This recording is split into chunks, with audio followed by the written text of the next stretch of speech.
For 7 years, her husband convinced her she was worthless, barren, a burden no one could love. Then, on one frozen winter night, after he'd thrown her away like trash, a vampire king feared across realms, traveling with 5 grieving children, found her dying on a bench, and saw not weakness, but destiny. This is the story of a woman who thought her life was ending, a kingdom haunted by loss, and how sometimes the person you save ends up saving your entire world. Before we continue, please tell us where in the world you're tuning in from. We love seeing how far our stories travel. King Alistair Draven pulled his cloak tighter around his shoulders, though the cold never bothered him. The gesture was habit, nothing more, a remnant from centuries ago, when he'd still been human enough to feel winter's bite. The carriage wheels creaked behind him as they rolled through the mortal realm. It was past midnight. He'd been traveling for 3 days straight from the frostbound province with his 5 children,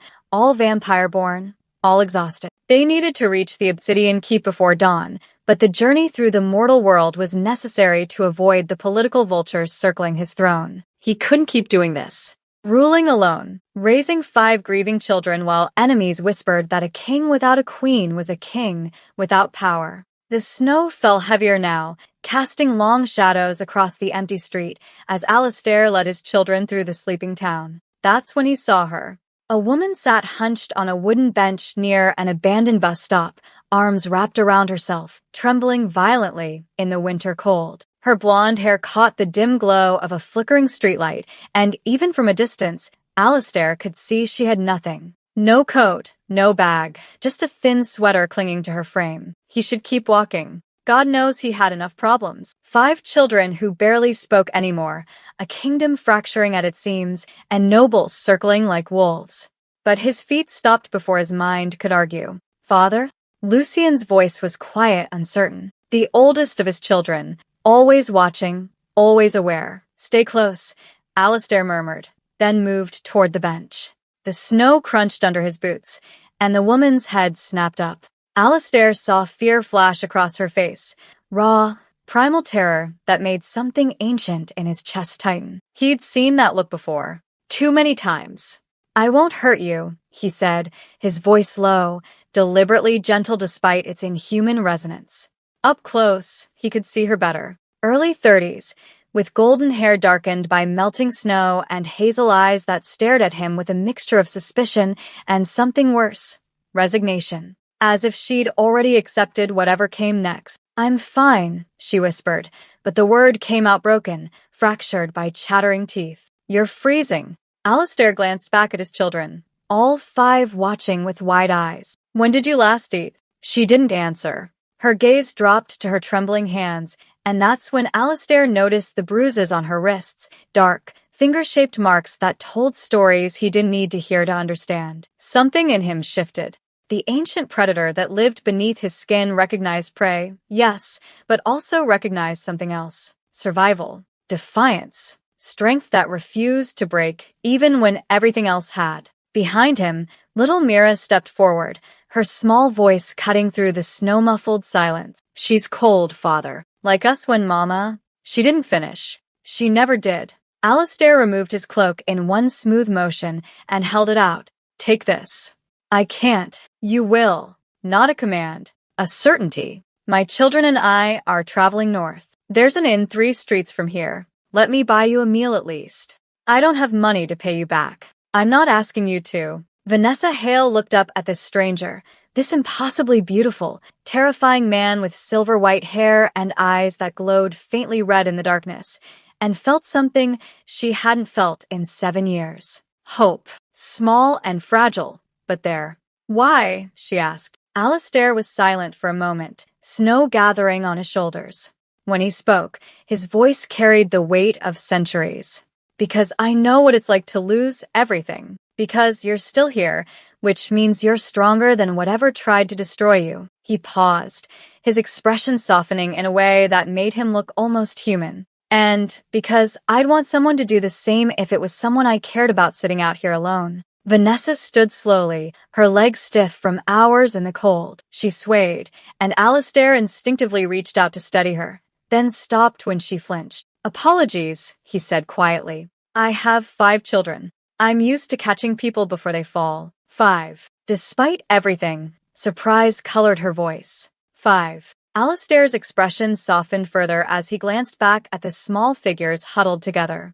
All the same age. It's chaos. His voice dropped to something achingly human. It used to be beautiful chaos. Now it's just chaos.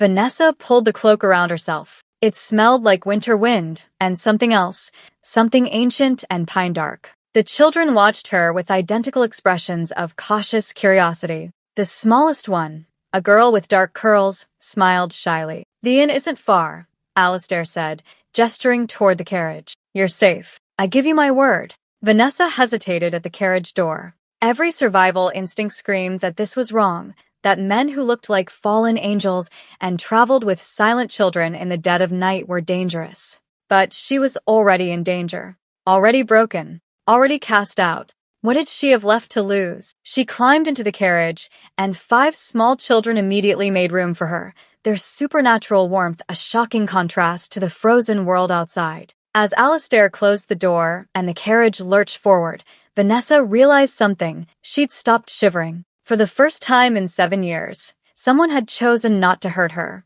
And though she didn't know it yet, that single act of mercy would change the fate of 2 worlds. Vanessa hadn't always been the woman trembling on a bench in the snow. Once, she'd been young and hopeful, married to a man who promised her everything. For 7 years, she believed his promises would come true. For 7 years, she believed the fault was hers. Vanessa woke to darkness that breathed. Not the absence of light, but something alive, shadows that moved with purpose across walls made of black glass. Her eyes struggled to focus, and when they did, she wished they hadn't. The chamber stretched impossibly high, its vaulted ceiling lost in darkness. Torches lined the walls, but their flames burned cold and blue, casting everything in an otherworldly glow. The bed beneath her was soft, too soft, draped in fabrics that whispered against her skin like living things. This wasn't the inn. Panic clawed up her throat. She tried to sit up, but her body refused to cooperate. Every muscle ached with a bone-deep exhaustion that felt like drowning. Be still. The voice came from her left, low, feminine, and utterly inhuman. A woman stood beside the bed, tall and pale as moonlight, with eyes that reflected the torchlight like a cat's. She wore robes the color of dried blood, and her hands moved with practiced precision as she pressed a cool cloth to Vanessa's forehead. Where? Vanessa's voice cracked. Where am I? The obsidian keep. The woman didn't smile. You're safe. Though I imagine that means little right now. Another figure moved in the shadows. Another pale face. Another set of reflective eyes. Then another. 3 healers, all moving with that same predatory grace, all focused entirely on her. Vanessa's breath came in short gasps. You're vampires, yes. The first healer's tone was matter-of-fact. As is the king who brought you here. As are his children. She tilted her head, studying Vanessa with clinical interest. You're mortal. That much is obvious. What's less obvious is why the king risked traveling through mortal lands to save you. Across the room, half hidden in shadow, Alistair stood with his arms crossed. He hadn't changed from his travel clothes, still wore that ornate coat, still had snow melting in his silver hair. His red eyes tracked every movement the healers made, but his expression remained unreadable. How long have I been here? Vanessa managed. 6 hours, Alistair said, his voice cutting through the room like a blade. You collapsed in the carriage shortly after we crossed into the nocturnal dominion. Hypothermia, malnutrition, exhaustion. He paused. You were dying. I should leave. Vanessa tried to push herself up again, but her arms gave out. I don't belong here. I'm not. I'm just. You're recovering. The healer's hand pressed firmly, but gently against her shoulder. And you'll do so lying down. A small sound came from the doorway, a stifled giggle. Vanessa's gaze snapped toward it, and she saw them. 5 small faces peering around the massive obsidian door frame. The girl with dark curls, Mira, waved shyly. Beside her, a boy with Alistair's sharp features and serious eyes watched with open curiosity. 3 others crowded behind them, various expressions of interest and wariness on their pale, beautiful faces. Out, Alistair said without turning around. I told you she needed rest. But father, we just wanted to see if she's okay, the oldest boy protested. His voice carried that same ancient quality as Alistair's, though higher, younger. Lucian. The single word held authority that made all 5 children immediately retreat, though Vanessa caught Mira blowing her a kiss before disappearing. The healer examining Vanessa's wrists suddenly went very still. Her fingers traced something along the inside of Vanessa's left forearm, a spot that had always been there, always been slightly darker than the surrounding skin. Vanessa had assumed it was a birthmark. "My lady," the healer said quietly, addressing someone Vanessa couldn't see. "Come look at this." Another vampire stepped into the light, older, with silver streaking through her dark hair. She took Vanessa's arm with surprising gentleness, tilting it toward the torchlight. "Gods below," she whispered. Alistair moved then, crossing the room in 3 impossibly fast strides. He looked down at Vanessa's arm, and something shifted in his expression, something that might have been shock. "What is it?" Vanessa pulled her arm back instinctively. "What's wrong with me?" "Nothing is wrong with you." The silver-haired healer exchanged a loaded glance with Alistair. "But you bear a mark, a sigil, very old, very deliberately placed." "I don't understand." "That's just a birthmark. It's a seal." Alistair's voice had gone quiet, almost dangerous. "A confinement seal. Someone placed it on you, likely when you were very young. It's been suppressing something." "Suppressing what?" No one answered. Vanessa looked between the healers and the king, fear turning to something sharper. "What does it mean? Am I dangerous?" "Is that why?" "You're not dangerous." Alistair crouched beside the bed, bringing himself to eye level with her. This close, she could see the exhaustion carved into his features, the weight of centuries in those inhuman eyes. "But someone thought you were valuable enough to hide. My husband said I was worthless." The words came out bitter. "He said I was broken, barren, that I'd never be anything more than a burden." Something flickered across Alistair's face. Anger, maybe, or recognition. "Your husband," he said slowly, "was a fool. You don't know me. I know you were dying in the snow, and you're still alive. I know my children haven't smiled at a stranger since their mother died, and they smiled at you." His gaze held hers, unflinching. "I know that seal was placed by someone with considerable power, which means you are not, have never been worthless." Vanessa felt tears prick her eyes and hated herself for it. "Why did you bring me here?" "Because you were dying." Alistair stood, his expression shifting back to that unreadable mask. "I made a choice. Now you're alive." He gestured to the healer. "Get her strong enough to walk. She'll need proper quarters." "Wait." Vanessa struggled to sit up. "I can't stay here." "I'm not. This is a palace. I'm just." "You're under the protection of the Vampire King," Alistair said flatly. "Which means you stay until I deem it safe for you to leave." He paused at the door, looking back. "And Vanessa? Don't wander. This keep has 1,000 rooms, and not all of them are safe for mortals." The door closed behind him with a sound like a tomb ceiling. Vanessa lay back against the pillows, trembling. Through the high windows, she could see a sky that held 3 moons instead of 1, each casting a different colored light across the obsidian spires of an impossible castle. She wasn't in her world anymore. And somehow, impossibly, she wasn't sure she wanted to go back. By the 3rd day, Vanessa had learned 3 things about the Obsidian Keep. The hallways shifted when you weren't looking, the servants moved like ghosts, and King Alistair's children were terrible at following orders. She heard them before she saw them, whispered giggles, and the soft shuffle of feet outside her guest quarters.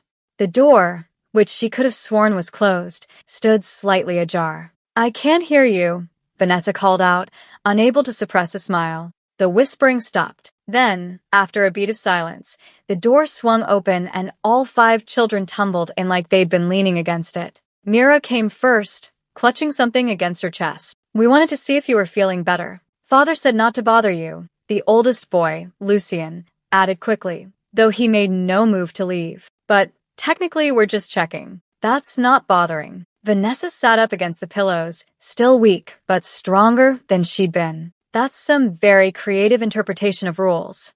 "We're good at that," said one of the boys, the one with wild dark hair and eyes that sparkled with mischief. He plopped himself on the edge of her bed without invitation. "I'm Ash. That's Vale." He pointed to a quiet boy hovering near the door, "and The little one trying to climb up is Saren. The smallest of them all, a boy who couldn't have been more than 6 in human years, was indeed attempting to scale the side of the massive bed. Vanessa instinctively reached down and lifted him up, settling him beside her. Saren immediately curled against her side, his small body radiating an unnatural warmth. He smelled like winter pine and something sweet, like childhood itself, if childhood could have a scent. Saren doesn't talk much, Mira explained, climbing up on the other side. Not since Mama died. The room went very quiet. I'm sorry, Vanessa said softly. Losing your mother must have been terrible. It was 2 years ago, Lucien said, his voice carefully neutral. Father doesn't like us to talk about it. Father doesn't like us to talk about a lot of things, Ash muttered. Mira thrust out the paper she'd been clutching.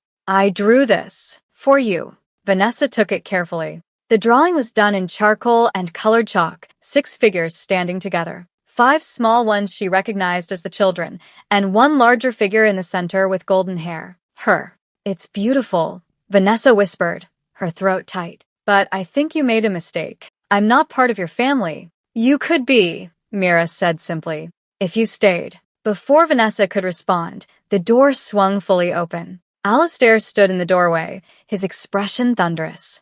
Out.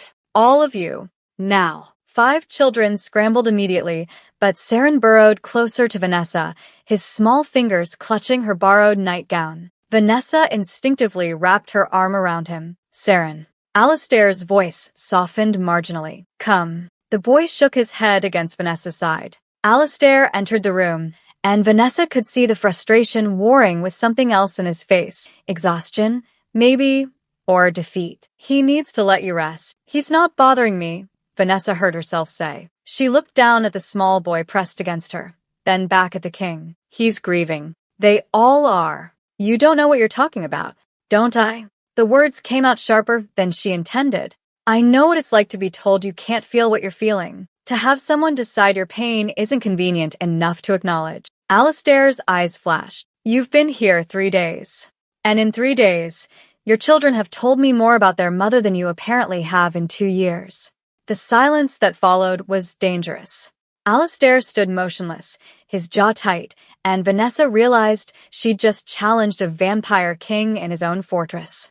But instead of anger, something crumbled in his expression, something ancient and wounded. Their mother died in this room, he said quietly. She was killed by an assassin who got past every ward, every guard, every protection I'd put in place. His hands clenched at his sides. So forgive me if I don't encourage them to dwell on it. Vanessa's anger evaporated. I'm sorry. I didn't. Saren found her. Alistair's voice had gone hollow. He was the first one to reach her. He hasn't spoken since. The small boy in Vanessa's arms trembled. Without thinking, she pressed a kiss to the top of his head and began rocking gently, humming something wordless and soothing. Alistair watched them, his expression unreadable. Then he crossed the room and sat carefully on the edge of the bed, far enough to maintain distance, close enough that Saren could see him. I'm not good at this, Alistair admitted, his voice barely above a whisper. The grief, the gentleness.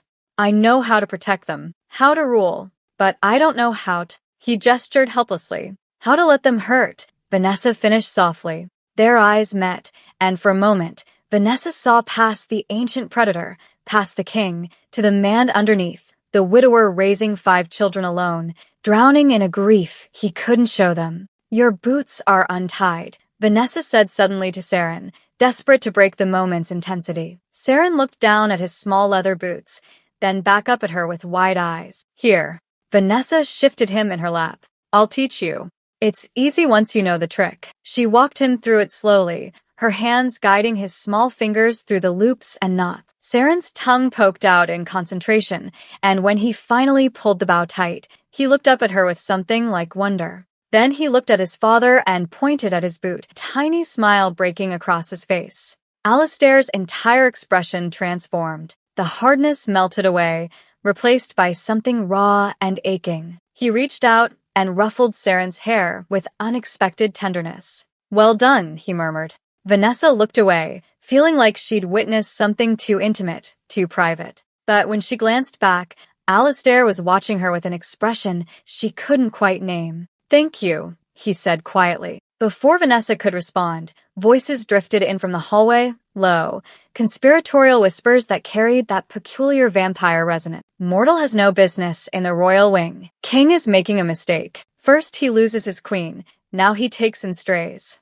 The children are too attached already. It's unseemly. Alistair's had snapped toward the door, his eyes blazing red. He stood in one fluid motion, and the temperature in the room dropped 10 degrees. "Stay here," he told Vanessa, his voice cold as a grave. "All of you." He was gone before she could protest, the door closing with barely a whisper. But Vanessa had heard enough. She looked down at Saren, who'd gone very still in her arms, then at Myra's drawing, the 6 of them, together like a family. She didn't belong here. The nobles were right. So, why did leaving feel like abandoning the only people who'd seen her as something other than broken? Vanessa woke up on the floor of the children's study, Lucien's frightened face hovering above her. "Don't move," he said, his voice tight with barely controlled panic. "Father's coming." The room spun. Vanessa tried to remember what had happened. She'd been helping Mira with her reading, laughing at something Ash had said, and then the world had tilted sideways.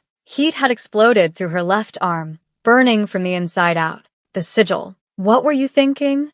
Alistair's voice cut through her confusion. He materialized beside her, his hands already assessing, checking her pulse, her pupils. "You're still recovering. You shouldn't be." "I was just reading to them," Vanessa managed. Her arm throbbed, and when she looked down, she could see the mark glowing faintly through her skin, pulsing with a light that definitely hadn't been there before. Alistair saw it too. His expression went very still. "Get the head healer," he said to Lucien. "Now." Within minutes, the silver-haired healer swept into the room, took one look at Vanessa's arm, and went pale, which, for a vampire, was saying something. "Move her to the healing chamber," she commanded, carefully, "and clear the children out." "No," Mira protested. "We want to stay with her." "Out." Alistair's tone brooked no argument. "Vale, take your siblings to the West Tower. Now." Vanessa barely registered being lifted, carried through corridors that blurred together. The pain in her arm intensified, spreading up to her shoulder, down to her fingertips. It felt like something was trying to claw its way out from beneath her skin. The healing chamber was different from the room she'd woken in days ago, smaller, more clinical, with symbols carved into every surface. They laid her on a stone table that hummed with residual magic. "Hold her down," the healer said. Alistair's hands pressed against Vanessa's shoulders, firm but not painful. His face hovered above hers, and she could see genuine worry in those red eyes. "This is going to hurt," the healer warned. "The seal is breaking. It's been breaking since you entered the Nocturnal Dominion, but something accelerated it just now." "What do you mean, breaking?"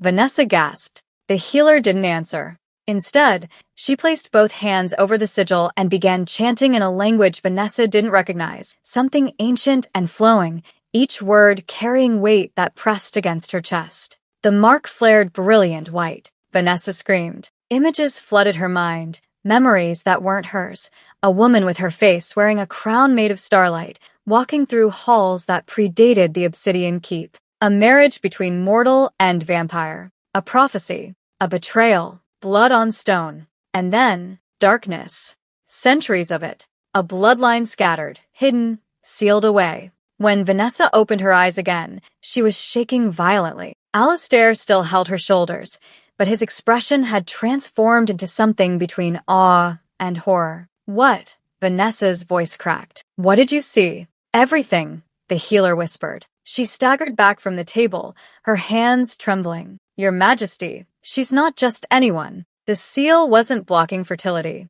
It was blocking her lineage, her power.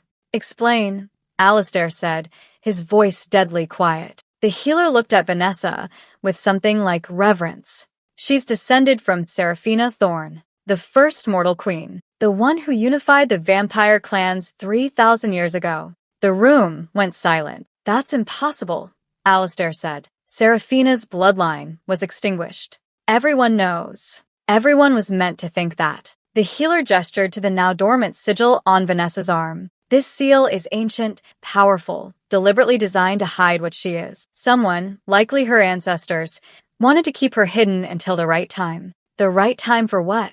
Vanessa pushed herself up on shaking arms.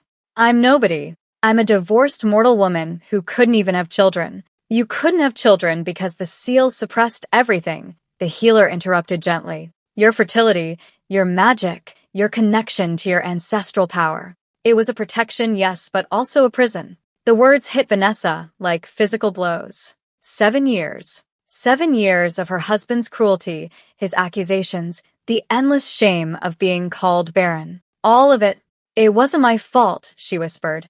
No, Alistair said quietly. It never was. Something inside Vanessa shattered. Years of grief, shame, self-hatred came pouring out in wrenching sobs that tore through her chest. She doubled over on the stone table, and distantly she felt arms wrap around her. Strong, cold, steady. Alistair pulled her against his chest, one hand cradling the back of her head. He didn't speak, didn't offer empty platitudes. He just held her while she broke apart, his presence an anchor in the storm. He told me I was worthless. Vanessa gasped against his shoulder. Every day, every night, he said I was broken, defective, that no one would ever want me. He lied. Alistair's voice vibrated through his chest. He was a fool who didn't recognize what stood before him. But I believed him. I believed. I know. His hand moved in slow circles against her back. I know what it's like to be told you're failing at the one thing you're supposed to do. To have everyone watch and wait for you to crumble. Vanessa pulled back enough to see his face. His eyes held centuries of pain, carefully controlled, but never fully hidden. The kingdom thinks I'm weak, he continued quietly. A king without a queen is half a ruler. Every day, someone reminds me of what I've lost, what I've failed to replace. You're not weak, Vanessa said fiercely. You're raising 5 children alone while running a kingdom. And you're not broken. He cupped her face with unexpected gentleness. You never were. Outside the chamber, Vanessa heard whispers, small voices, frightened and protective. If anyone hurts her, I'll bite them. Ash, you can't just bite nobles. Watch me. Father will protect her. He has to. Alistair's expression softened. They're listening at the door. I know. Vanessa managed a watery smile. They're terrible at being sneaky. We can't hear you, Lucian called out. And we're not terrible. We're just concerned. The door cracked open, and 5 faces peered in with varying expressions of worry and defiance. You can't send her away now, Mira declared. She's special. The healers said so. More special than we thought, Vale added quietly. Alistair looked at Vanessa, then at his children, something shifting in his expression, a decision being made. No, he said finally. I'm not sending her away. Vanessa's heart stuttered. But the nobles can adapt. Alistair stood, helping her to her feet. You're a descendant of the first mortal queen. That makes you politically significant, possibly dangerous to my enemies. His expression was unreadable. It means you need protection. And it means you stay. It wasn't an invitation. It was a decree. And Vanessa, still shaking from revelation and release, found she didn't want to argue. 3 weeks after the seal broke, Vanessa woke without pain for the first time in 7 years. Not the dull ache in her chest from years of emotional abuse. Not the phantom cold that had settled into her bones that night at the bus stop. Just nothing. Lightness. The unfamiliar sensation of simply existing without carrying the weight of someone else's cruelty. She found the children in the conservatory, a glass-domed room filled with night-blooming flowers that only grew under the light of the 3 moons.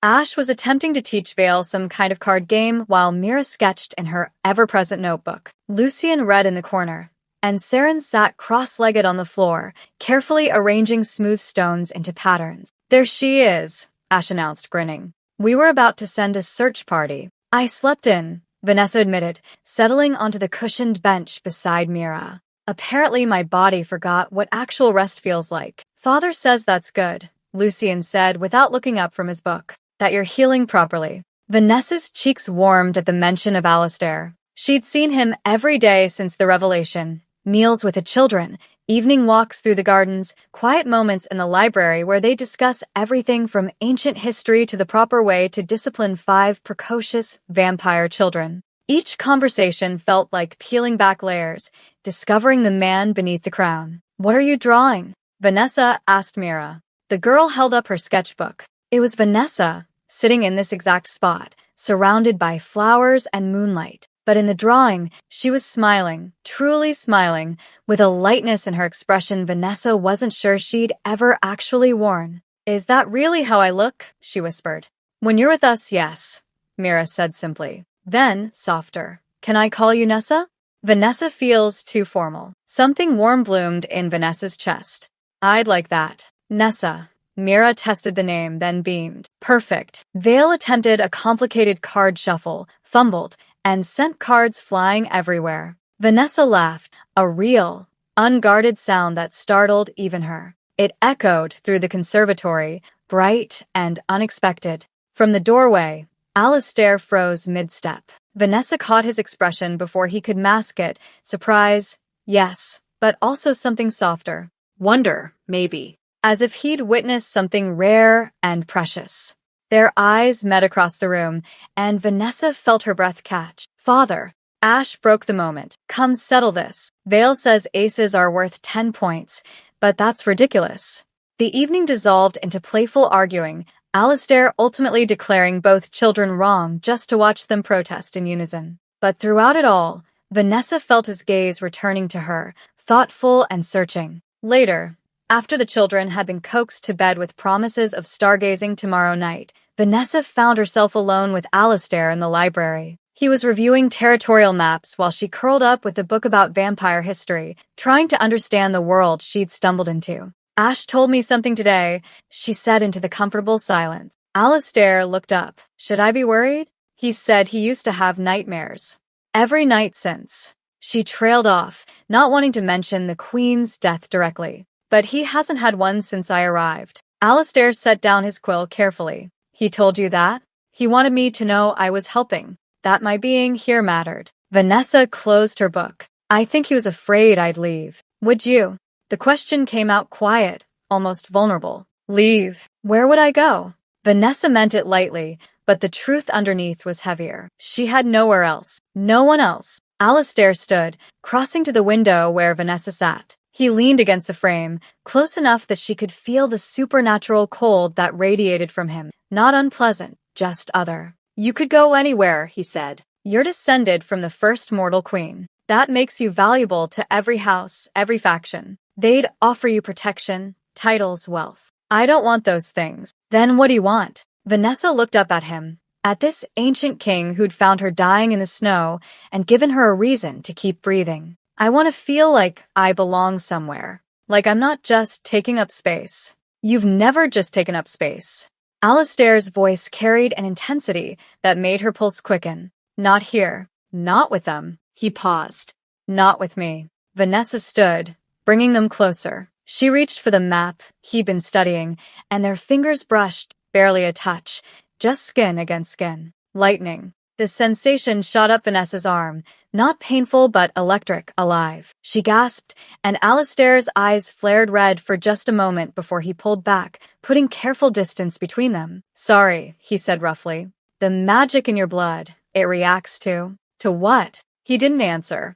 That night, Vanessa dreamed. She stood in a throne room that predated the Obsidian Keep, facing a woman who wore her face but carried herself with regal certainty. The woman's crown glowed with captured starlight, and her eyes, Vanessa's eyes, held ancient wisdom. "You were always meant for this," the woman said. "Queen Seraphina. They tried to hide you, to keep you safe. But destiny doesn't forget its own." "I'm not you," Vanessa protested. You're exactly who you need to be." Seraphina smiled. "And he sees it. The king. He sees you." Vanessa woke with tears on her cheeks and a certainty settling in her bones. She was falling in love with Alistair Draven, and it terrified her. She decided to leave, not because she wanted to, because staying meant risking her heart again, meant potentially bringing more trouble to a family that had already suffered enough. The noble's whispers had grown louder. Accusations that she was manipulating the king, using the children, threatening the kingdom's stability. She packed quietly just before dawn, moving through the guest quarters she'd come to think of as home. She didn't make it past the main hall. All 5 children stood blocking the doorway, still in their nightclothes, faces set with determination. "No," Lucian said simply. "You can't leave," Mira added, her voice wobbling. You can't. I'm causing problems for your father. You're helping our father, Ash interrupted. He smiles now. Did you know that? He actually smiles. Saren walked forward and wrapped his small arms around Vanessa's waist, burying his face against her. Then, in a voice rough from disuse, he whispered, Stay. Vanessa's bag hit the floor. She was crying. They were crying, and then Alistair was there, materializing from the shadows with an expression that made her chest ache. You were going to leave without saying goodbye, he said quietly. I thought it would be easier. For whom? He moved closer, his presence filling the space between them. The children are happy, truly happy. I am. He stopped, seeming to struggle with words. I'm better. With you here. The kingdom can be damned if they don't understand that. Alistair. You belong here, Vanessa. He reached out, tucking a strand of hair behind her ear with devastating gentleness. More than you know. More than I can properly explain. His thumb brushed her cheek. Stay, please. Surrounded by 5 children who'd claimed her as theirs, facing a king who looked at her like she was something precious, Vanessa finally let herself believe it. She was home. Okay, she whispered. I'll stay. Marcus Hale discovered his wife was alive on a Tuesday in a bar 3 towns over from where he'd abandoned her. Heard the strangest thing, the bartender said, wiping down glasses. Some travelers passing through claimed they saw a mortal woman living in the Obsidian Keep. Blonde thing, they said. Pretty, in that fragile way. Walking around with the vampire king's children like she belonged there. Marcus's hand tightened around his whiskey glass. The Obsidian Keep. Can you imagine? A mortal, living with vampires. The bartender laughed. Probably some rumor. You know how stories get twisted. But Marcus knew. Blonde hair. Fragile. It was Vanessa, it had to be. His useless, barren wife. Somehow alive after he'd left her to freeze. And living with a king. The implications hit him like a fist.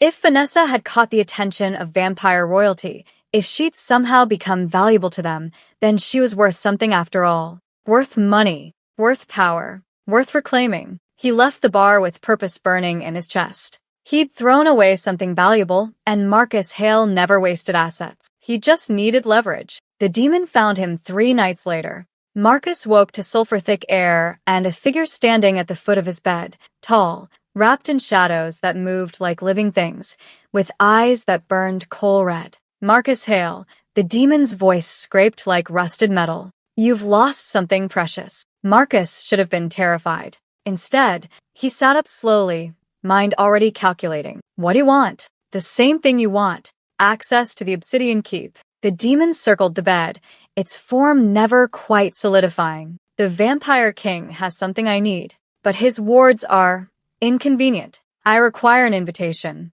A mortal connection. My wife, Marcus said slowly. You want me to get my wife back. I want you to reclaim what's yours.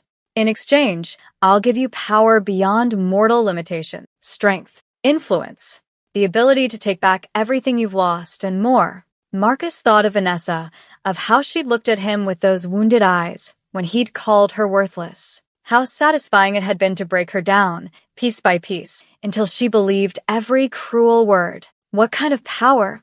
The demon smiled, revealing too many teeth. Enough to make a king kneel. They shook hands.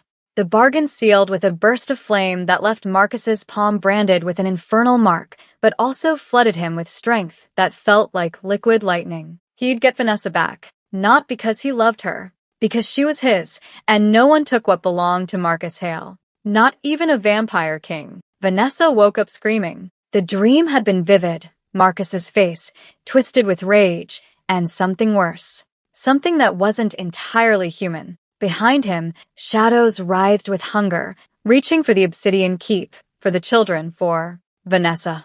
Alistair materialized beside her bed, his hands on her shoulders.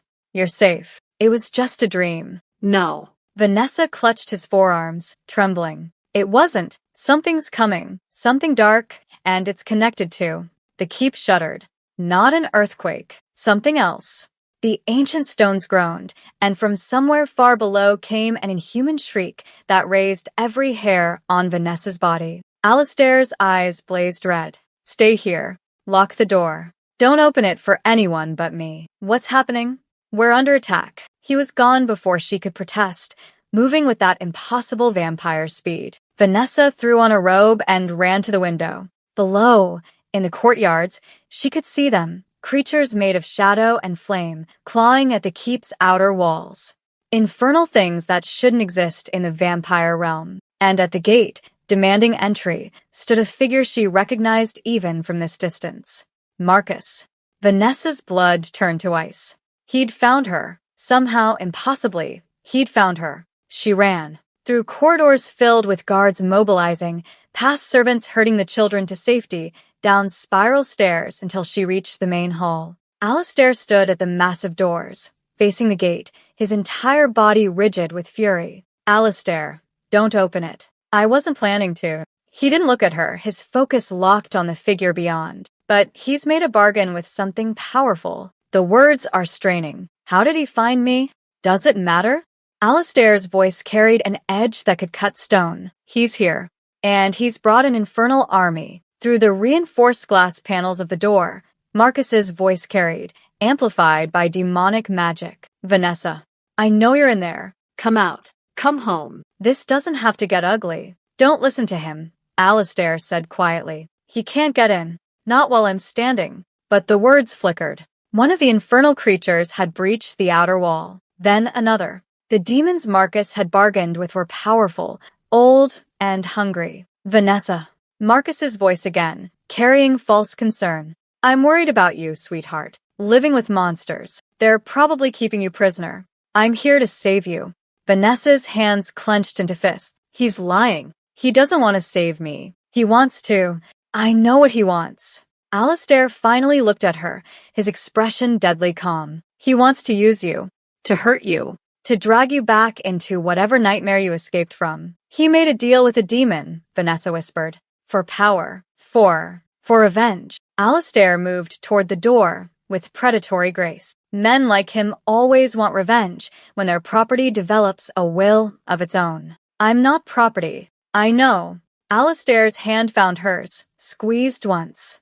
But he thinks you are. And that's why he's going to lose. The main doors blew open. Marcus strode enwreathed in shadow flame, his eyes burning with borrowed power. Behind him, 3 infernal creatures slithered through, corrupting the stone where they touched. He saw Vanessa and smiled. There you are. Vanessa stepped back instinctively, years of conditioning screaming at her to make herself small, to apologize, to submit. Alistair moved between them like a blade unsheathed. Marcus Hale. His voice dropped to something ancient and terrible. You've made an exceptionally poor choice tonight. Marcus laughed. The vampire king, defending my wife. How noble. Step aside. Vanessa, we're going home. No. The word came from Vanessa, stronger than she expected. I'm not going anywhere with you. You don't have a choice. She has every choice. Alistair's eyes blazed crimson, and the temperature plummeted. You will not touch what is mine. The possessiveness in his voice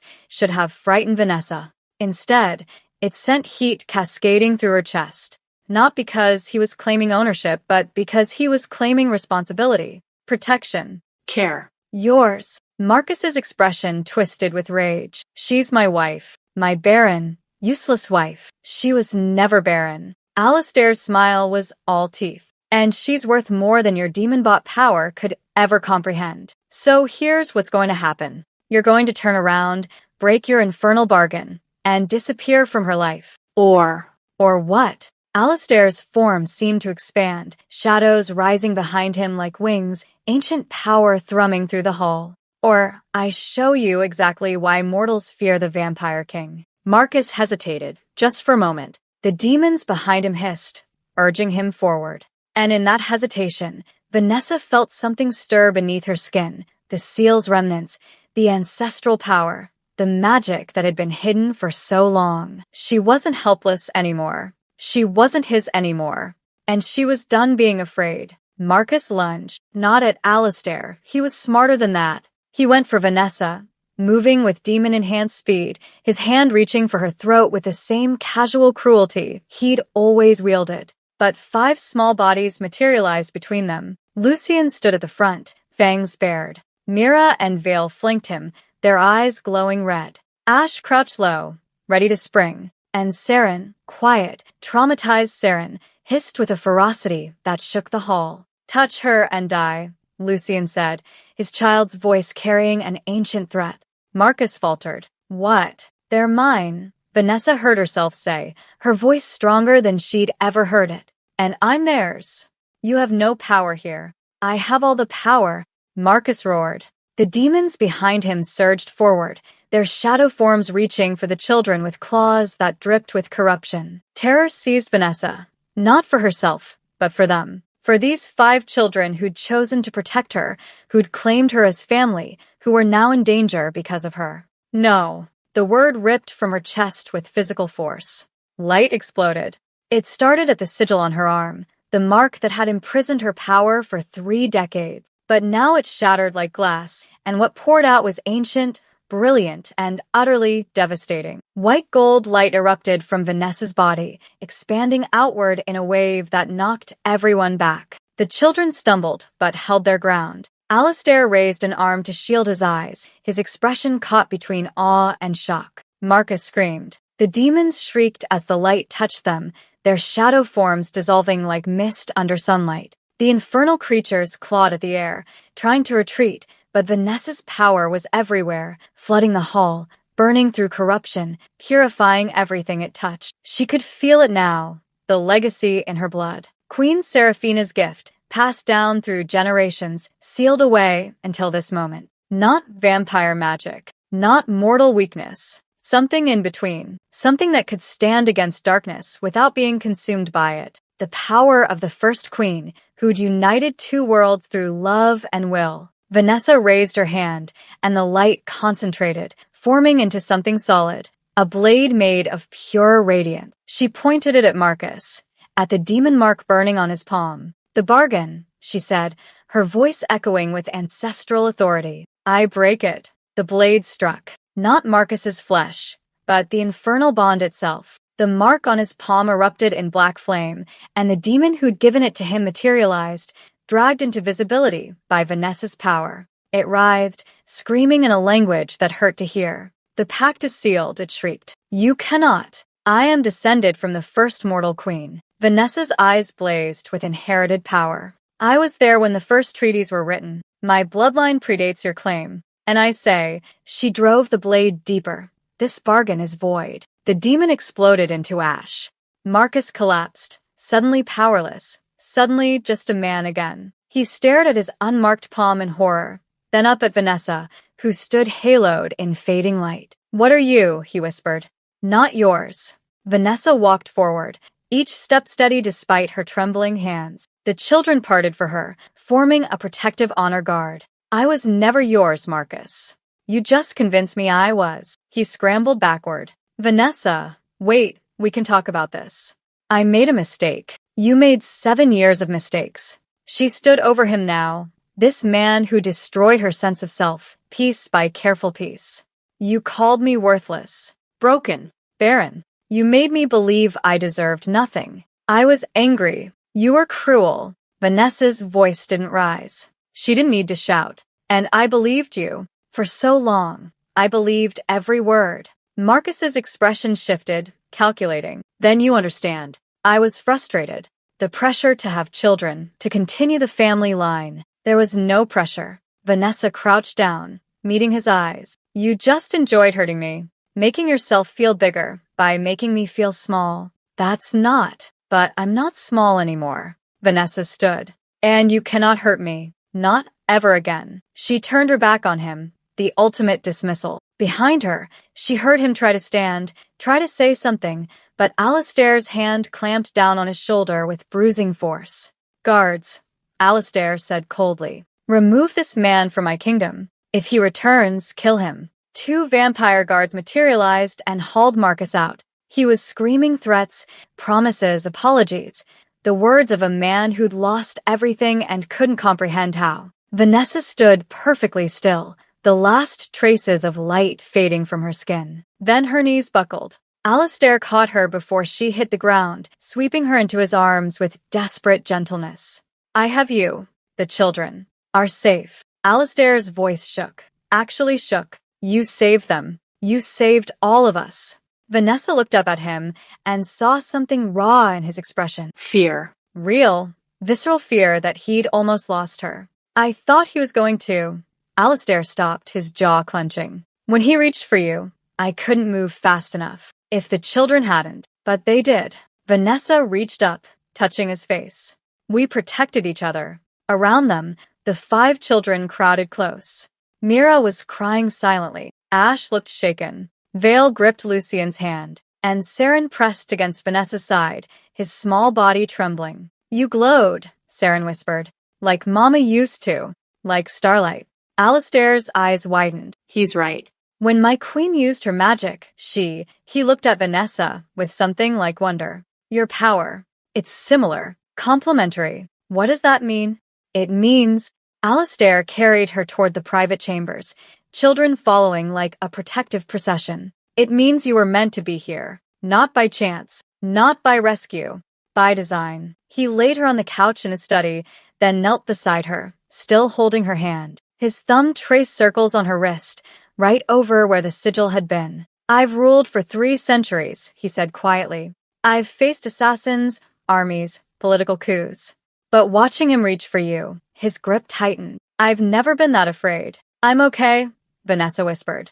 I'm here. You're here. Alistair pressed his forehead briefly to their joined hands, a gesture of profound relief. You're here, and you're powerful, and you're yours.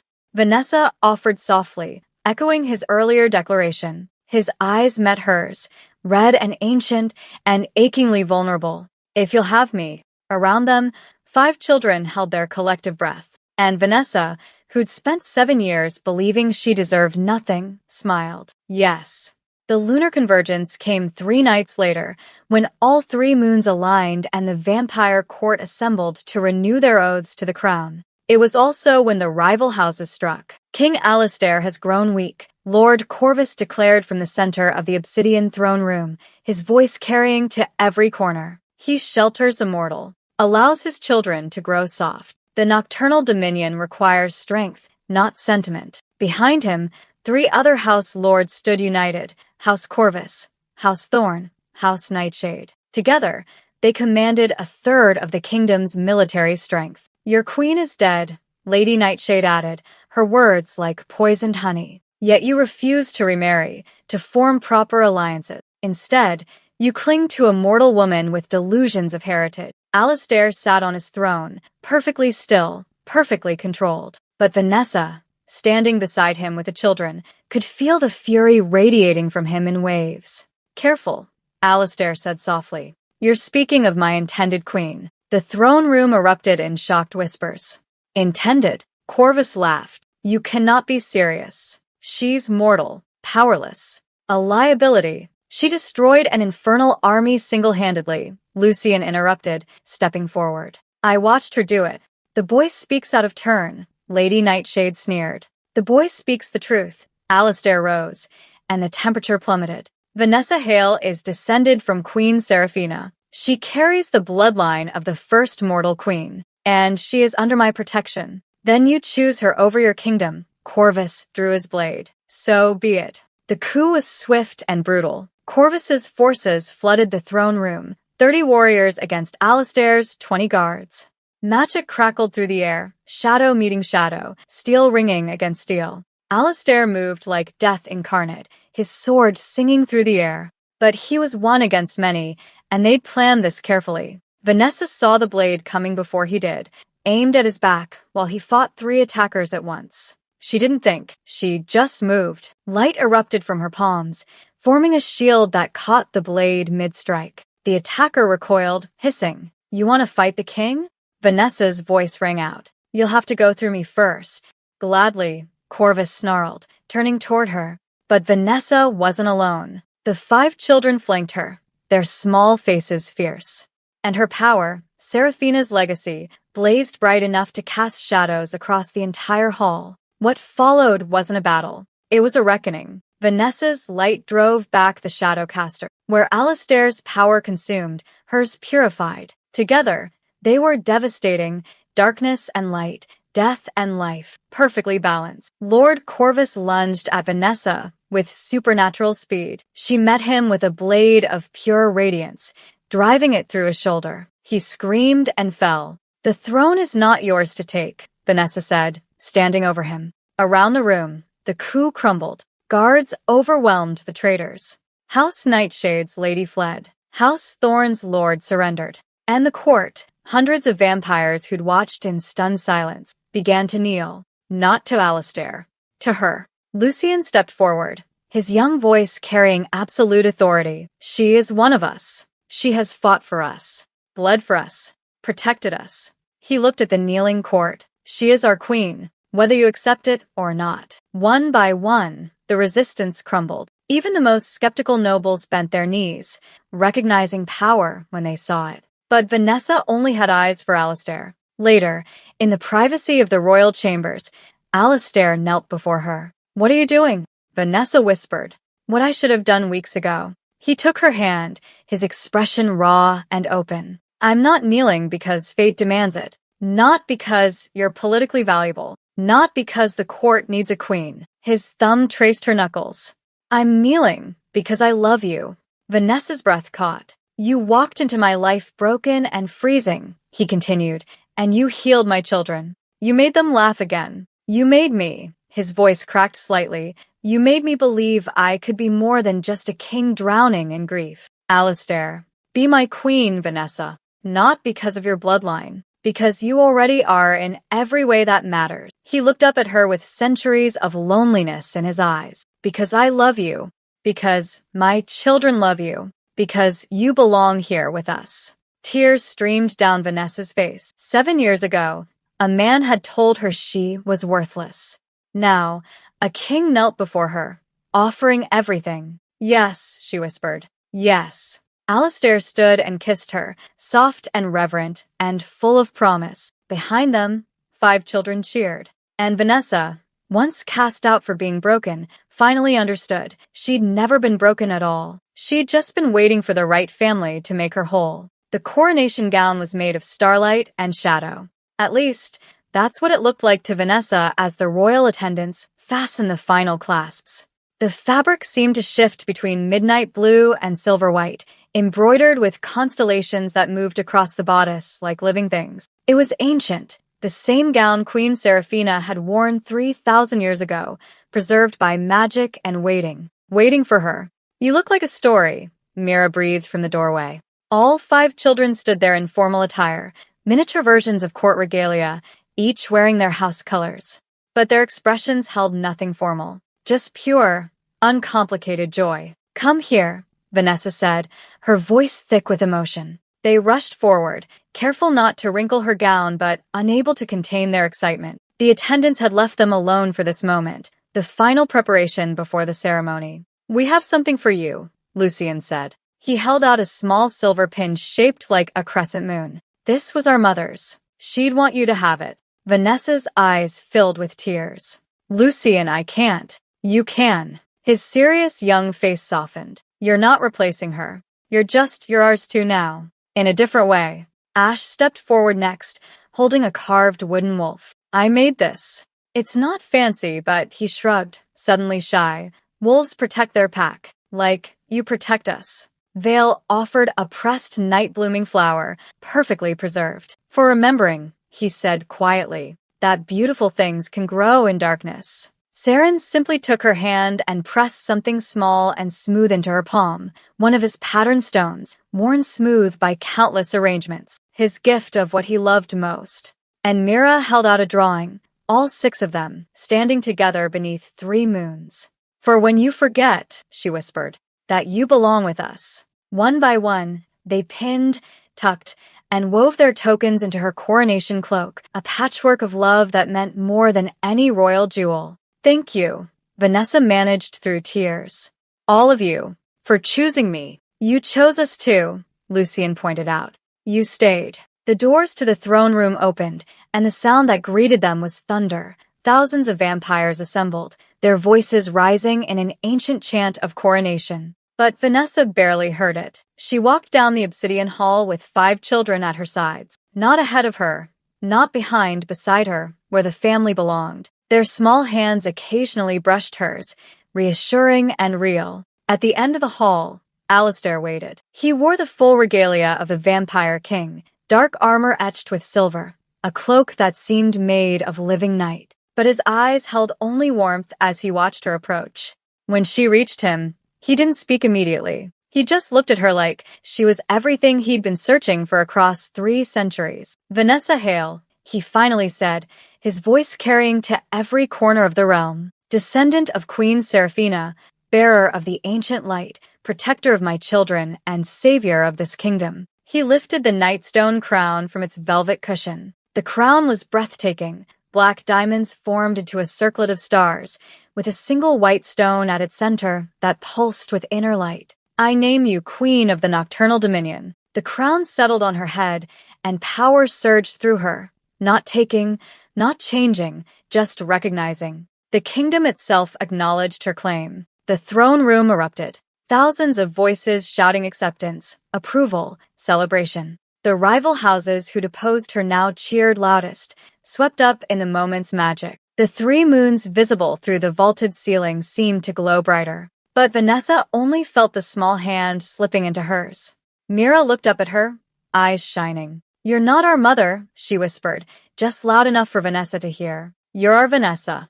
And that's better." Something in Vanessa's chest cracked open, the last piece of her old life, the last whisper of inadequacy, the final echo of Marcus's cruel voice. It all fell away, replaced by certainty. She was home. Not because of bloodlines or prophecies or political necessity, because 5 children had chosen her, because a king had loved her, because she'd chosen to stay when every instinct screamed to run. Alistair took her other hand, and together they turned to face their kingdom. Their children pressed close, Lucian standing tall, Ash grinning wildly, Vale and Saren holding hands, Mira practically vibrating with excitement. In that moment, Vanessa saw herself as they saw her. Not the barren woman who'd been cast out. Not the broken thing she'd believed herself to be. But a queen. A mother. A woman who'd walked through winter and darkness and emerged into light. The woman once told she'd never be enough stood crowned in starlight, surrounded by the family she'd never thought she'd have. And she was finally, completely, radiantly whole. The end. Sometimes the family you're meant for isn't the one you're born into. Sometimes it's the one that finds you freezing in the snow and chooses you anyway.